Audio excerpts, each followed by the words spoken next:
Institution Mobile, quality e-learning experience on the go. Insurance may be defined as an agreement between two or more parties to indemnify a particular person in the event of suffering loss or damages. We have different principles of insurance. The first principle is the principle of indemnity. The second principle is insurable interest. The third, we have utmost good faith. The fourth, we have contribution. The fifth, we have proximate cost. The sixth, we have subrogation. And finally, the seventh, we have abandonment. We have different types of insurance. The first type being bad debt. We have goods in transit. 3, we have agricultural insurance. We have accident insurance.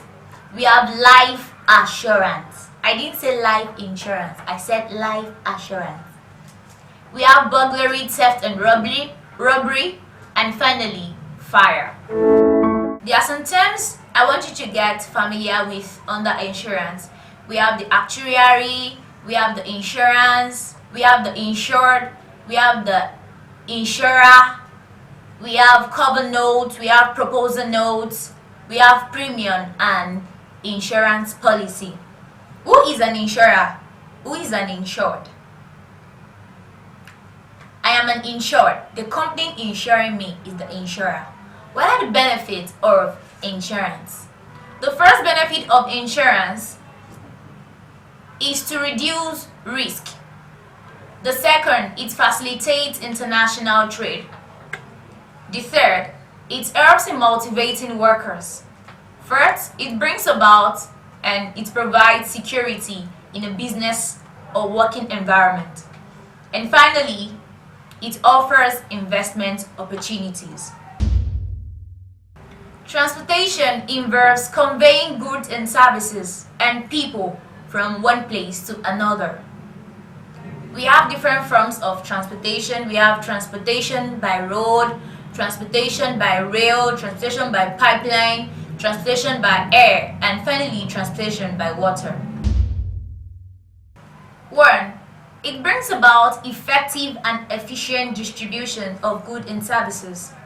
2. It brings about movements of goods and people. 3. It creates employment opportunities. 4. It prevents wastage of consumable goods.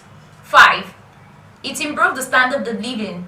6. It brings about encouragement of international trade.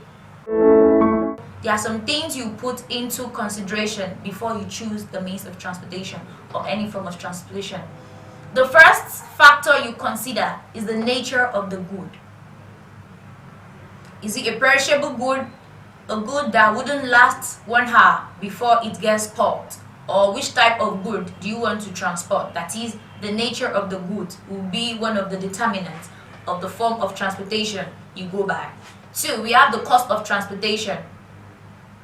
Cost of transportation is one of the major determinants of the choice of transportation you go by. When you compare the cost of airplane, you moving from from Lagos to Abuja by air, and comparing the costs when you want to move by road. So costs is one of the factors that you determine when it gets to choosing the mode of transportation you want to go by. The next is how weighty and bulky the goods you're transferring from place to place. The next one is urgency of delivery. The goods you want to go deliver, how urgent do you want to deliver the goods?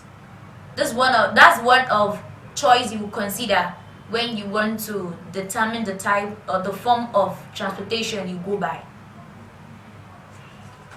And lastly, let's talk about speed and conveniency.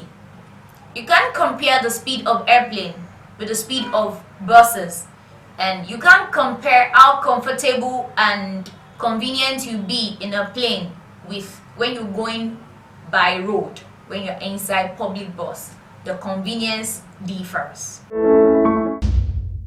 Warehousing is the act of storing goods and services, but in the place until they are needed for. There are different types of warehousing. we have the bonded warehousing, we have stale warehousing, we have wholesale warehousing, and lastly, we have public and manufacturer warehousing. What are the importance of warehousing? The very first importance of warehousing is stability of price. 2. It reduces seasonal problems. 3. It facilitates repackaging. 4. It brings about employment opportunity. And finally, it ensures constant supply. There are some factors we need to put into consideration when citing our warehouse. The very first one is location of the factory. 2. Nearness to the market. 3. Nearness to the distribution channel. 4. The operating cost. And finally, the consumer pattern of buying. Fusion Mobile, quality e-learning experience on the go.